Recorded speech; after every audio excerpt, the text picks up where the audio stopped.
नमस्कार, स्वागत आप सभी का यूट्यूब चैनल नॉलेज टीवी। सभी हरियाणा वासियों के लिए बड़ी खबर सामने आ रही है। आज 17 अप्रैल सुबह 10 बजे तक हरियाणा वासियों के लिए 15 बड़ी घोषणाएं। आइए देखते हैं क्या है पूरी अपडेट।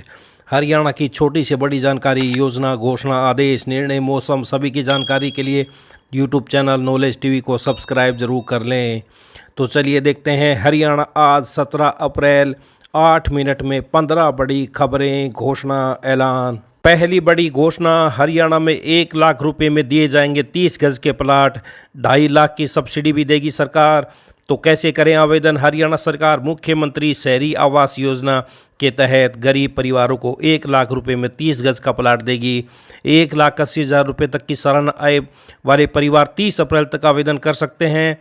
प्लाट पर मकान बनाने के लिए प्रधानमंत्री आवास योजना के तहत 2.5 लाख रुपए तक की सब्सिडी भी मिलेगी। यह योजना 16 शहरों में लागू होगी।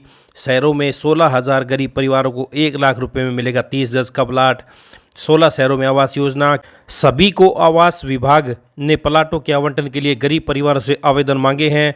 16 शहर चरखी दादरी, हिसार, सिरसा, झज्जर, फतेहाबाद, जगाधरी, सफीदों, अंबाला, रोहतक, रेवाड़ी, महेंद्रगढ़, करनाल, पलवल, जुलाना, बहादुरगढ़ और जींद में यह प्लाट दिए जाएंगे। प्लाट के लिए 10,000 रुपये देकर पोर्टल पर आवेदन किया जा सकता है। तो पोर्टल देख सकते हैं।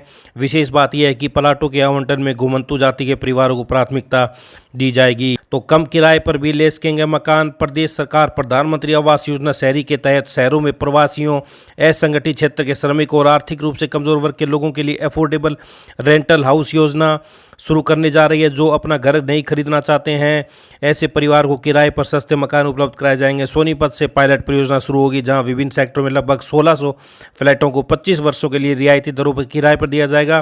प्रयोग सफल रहा तो अन्य जिलों में यह योजना लागू होगी। तो कम किराए पर भी ले सकेंगे मकान, यही योजना भी शुरू की जाएगी जल्द ही। आइए अगली बड़ी घोषणा देखते हैं। हरियाणा कर्मचारी चयन आयोग ने ग्रुप डी पदों की वेटिंग लिस्ट जारी नहीं की तो उम्मीदवारों ने हाई कोर्ट का दरवाजा खटखटाया। जेबीटी भर्ती मेवात कैडर का रिजल्ट भी घोषित कर दें।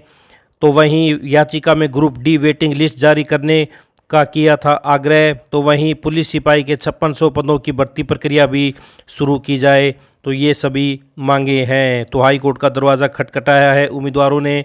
तो वहीं हरियाणा में सीईटी के लिए वन टाइम रजिस्ट्रेशन अप्रैल के अंतिम सप्ताह या मई के पहले सप्ताह से शुरू होने की उम्मीद है।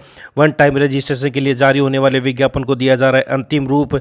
मई के 30 सप्ताह तक रजिस्ट्रेशन और फीस जमा होने की संभावना। तो जून में अब ये एग्ज़ाम हो सकता है। हरियाणा कर्मचारी चयन आयोग या कोई अन्य एजेंसी करा सकती है सीईटी का आयोजन। अभी एजेंसी का फाइनल नहीं किया गया, अंतिम फैसला भी नहीं हुआ है कि कौन सी एजेंसी सीईटी कराएगी। तो जब विज्ञापन जारी होगा तो उस समय पता चलेगा कि कौन सी एजेंसी सीईटी आयोजित कराएगी। आइए अगली बड़ी घोषणा देखते हैं।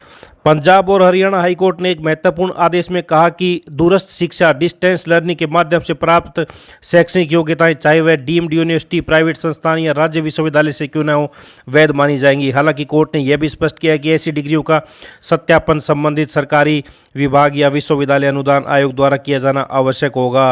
तो ये बड़ी अपडेट सामने आ रही है। दूरस्थ शिक्षा से प्राप्त योग्यताएं वैध। तो ये बड़ी अपडेट। आई अगली बड़ी घोषणा देखते हैं। ऑनलाइन हाजिरी और गैर शिक्षक कार्य करवाने के विरोध में जिले भर के अध्यापकों द्वारा बुधवार को हरियाणा विद्यालय अध्यापक संघ के आह्वान पर जिला शिक्षा अधिकारी कार्यालय के बाहर विरोध प्रदर्शन किया गया। तो ये फतेहाबाद से बड़ी अपडेट। अध्यापकों ने ऑनलाइन डायरी लिखने का किया विरोध, डीईओ कार्यालय पर किया प्रदर्शन। तो ये बड़ी अपडेट। आइए अगली बड़ी घोषणा देखते हैं। स्टाफ सिलेक्शन कमीशन एसएससी की साल 2024 की कंबाइंड ग्रेजुएट लेवल सीजीएल की भर्तियों की विवादों के बीच अब केंद्रीय विभागों ने साल 2025 के लिए वैकेंसी भेजना शुरू कर दिया है। हालांकि साल 2025 का नोटिफिकेशन आना भी बाकी है। अब तक एसएससी को विभिन्न विभागों से करीब 7,090 वैकेंसीज मिल चुकी हैं। 2025 की अधिसूचना में 1 महीने तक की देरी हो सकती है। तो इस कारण अब छात्रों को आने वाले एग्जाम की तैयारियां शुरू कर देनी चाहिए। तो ये बड़ी अपडेट सामने आ रही है। एसएससी सीजीएल 2025 अभी तक 7,000 वैकेंसी भेज दी गई हैं। 10,000 पदों पर हो सकती है भर्ती। नोटिफिकेशन अभी बाकी है। तो ये बड़ी अपडेट। आइए अगली बड़ी घोषणा देखते हैं। तो फतेहाबाद जिले से बड़ी अपडेट, 21 अप्रैल को नहरों में आएगा पानी, दूर होगी जिले में पेयजल की किल्लत, नरमे की बिजाई वाले किसानों को मिलेगा फायदा। विभाग के अधिकारियों का कहना, अब रूटीन में चलेगी नहर, नहीं आएगी परेशानी, पहले की तरह 8 दिन बहेगा नहर में पानी, 16 दिन रहेगी नहर बंदी, तो नरमे की बिजाई करने वाले किसानों को मिलेगा लाभ। आइए अगली बड़ी घोषणा देखते हैं। हरियाणा सीएम सैनी ने कैबिनेट मीटिंग बुलाई, 5 मई को सिविल सचिवालय में होगी, सीईटी एग्जाम सहित अन्य मुद्दों पर फैसले ले सकते हैं। तो हरियाणा मुख्यमंत्री नायब सैनी ने मई के पहले सप्ताह में कैबिनेट मीटिंग बुला ली है। इस मीटिंग में मुख्यमंत्री सीईटी एग्जाम सहित अन्य मुद्दों पर फैसला ले सकते हैं। हालांकि सीएम पहले ही ऐलान कर चुके हैं कि मई में सीईटी एग्जाम आयोजित किया जाएगा। ये अगली बड़ी घोषणा देखते हैं। हरियाणा सरकार ने क्लास वाइज स्कूल बैग के वजन नियम तो तय कर दिए, लेकिन ग्राउंड लेवल पर इसकी कोई परवाह नहीं करता। हाल ये किसी प्राइवेट नहीं बल्कि सरकारी स्कूल के स्टूडेंट के बैग का भार निर्धारित नियमों से दोगुना है। इनमें पहली क्लास से लेकर 10वीं तक के बच्चे शामिल हैं। इस बारे में शिक्षा मंत्री भी कह रहे हैं कि ऐसे स्कूलों की मान्यता रद्द की जाएगी। बैग के वजन के नियम का पालन न करा पाने वाले अधिकारियों के खिलाफ कार्रवाई की जाएगी। हालांकि अब तक किसी पर कार्रवाई हुई नहीं है। हरियाणा में दोगुने बोझ का बस्ता ढो रहे बच्चे, हिसार गुरुग्राम में 1.5 की जगह 4.5 किलो के मिले बैग, शिक्षा मंत्री बोले मान्यता रद्द करेंगे। तो बड़ी अपडेट आई, अगली बड़ी घोषणा देखते हैं। हरियाणा सरकार ने हड़ताली कर्मचारियों को दी राहत, नहीं जाएगी संविदा कर्मियों की नौकरी, सैलरी कटेगी, नोटिफिकेशन जारी किया है। तो हरियाणा के मुख्यमंत्री नायब सिंह सैनी ने प्रदेश के हड़ताली संविदा कर्मियों को बड़ी राहत दी है। सरकार ने फैसला लिया कि 20 जुलाई से 3 अगस्त 2024 तक हड़ताल में भाग लेने वाले किसी भी बोर्ड या निगम में कार्यरत संविदा कर्मचारियों की नौकरी में सुरक्षा बरकरार रहेगी। मानव संसाधन विभाग ने निर्देश जारी कर स्पष्ट किया कि हड़ताल के दिनों में कोई पारिश्रमिक तो नहीं दिया जाएगा, लेकिन इस पर आधार पर इन कर्मचारियों की कार्यकाल की सुरक्षा पर प्रतिकूल प्रभाव नहीं पड़ेगा। तो बड़ी अपडेट। आइए अगली बड़ी घोषणा देखते हैं। हरियाणा में अब बिजली उपभोक्ताओं के बिल आधार नंबर से लिंक करने की तैयारी शुरू हो चुकी है। इसके लिए ऊर्जा मंत्री अनिल विज ने विभाग के अधिकारियों संग बैठक कर दिशा निर्देश जारी किए हैं। इसके साथ ही अन्य व्यवस्थाओं को भी दुरुस्त करने के निर्देश मंत्री ने विभाग की बैठक में दिए हैं। तो आधार कार्ड से लिंक किए जाएंगे बिजली उपभोक्ताओं के बिल। साथ ही उन्होंने उपभोक्ताओं के गलत बिलों को 1 महीने में ठीक करने के अधिकारियों को निर्देश दिए। हरियाणा के बिजली उपभोक्ताओं के बिल होंगे आधार से लिंक। अनिल विज ने अधिकारियों के संग बैठक में दिए निर्देश, कार्यालयों पर सुनी जाएगी समस्याएं।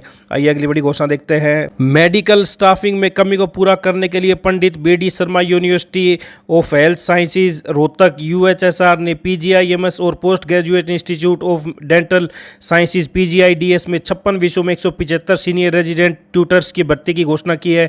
आवेदन 25 अप्रैल तक आमंत्रित किए गए हैं। तो हरियाणा में 175 डॉक्टरों की भर्ती होगी। आवेदन की 25 अप्रैल लास्ट डेट है। तो ये बड़ी अपडेट सामने आ रही है। ये अगली बड़ी घोषणा देखते हैं। देश के मजदूरों के 10 केंद्रीय ट्रेड यूनियनों और केंद्र एवं राज्य सरकार के कर्मचारियों के अखिल भारतीय महासंघों ने 20 मई को राष्ट्रव्यापी आम हड़ताल का ऐलान किया है। हरियाणा के प्रमुख मजदूर एवं कर्मचारी संगठनों ने राज्य स्तरीय मीटिंग आयोजित कर हड़ताल में शामिल होने का ऐलान किया है। हरियाणा में 4 लेबर कोड का कर्मचारी करेंगे विरोध। अध्यक्ष बोले हर जिले में होंगे प्रदर्शन, आउटसोर्स स्कीम कर्मचारियों को रेगुलर की रखेंगे मांग। तो वहीं मनरेगा में 200 दिन काम 800 रुपये मजदूरी की रखेंगे मांग। बच्चों की सुरक्षा के लिए प्ले स्कूलों का पंजीकरण अनिवार्य, भिवानी डीसी ने जारी किए निर्देश। बोले पेरेंट्स एडमिशन कराने से पहले मान्यता जांचें। भिवानी के डीसी ने छोटे बच्चों की सुरक्षा को लेकर निर्देश जारी किए। उन्होंने अभिभावकों से कहा कि वे बच्चों का दाखिला कराने से पहले प्ले स्कूल की मान्यता जरूर जांचें। महिला एवं बाल विकास विभाग अवैध रूप से चल रहे प्ले स्कूलों के खिलाफ विशेष अभियान चला रहा है। आइए अगली बड़ी घोषणा देखते हैं। पंचकुला जिले में पराली जलाने वाले किसानों पर अब सैटेलाइट से सीधी निगरानी हो रही है। उपायुक्त ने बताया कि किसान द्वारा पराली में आग लगाते ही इसकी सूचना अधिकारियों तक पहुंच जाती है। तो उल्लंघन करने वालों पर कड़ी कार्रवाई होगी। तो ये बड़ी अपडेट सामने आ रही है। डीसी की जनता से अपील, पराली जलाने वाले किसान 2 सीजन तक मंडी में फसल नहीं बेच पाएंगे। साथ ही जुर्माना और कानूनी कार्रवाई भी होगी। तो ये बड़ी अपडेट किसानों के संबंधित। तो ये बड़ी खबरें सुबह हरियाणा वासियों के लिए। हरियाणा की हर छोटी सी बड़ी अपडेट के लिए चैनल को सब्सक्राइब जरूर कर लें। सारी जानकारी आपको यहाँ पर मिलती रहेगी, सबसे तेज़ सबसे सटीक। चैनल को सब्सक्राइब करके बेल आइकन घंटी का बटन जरूर दबाएं। इस अपडेट में इतना ही। धन्यवाद।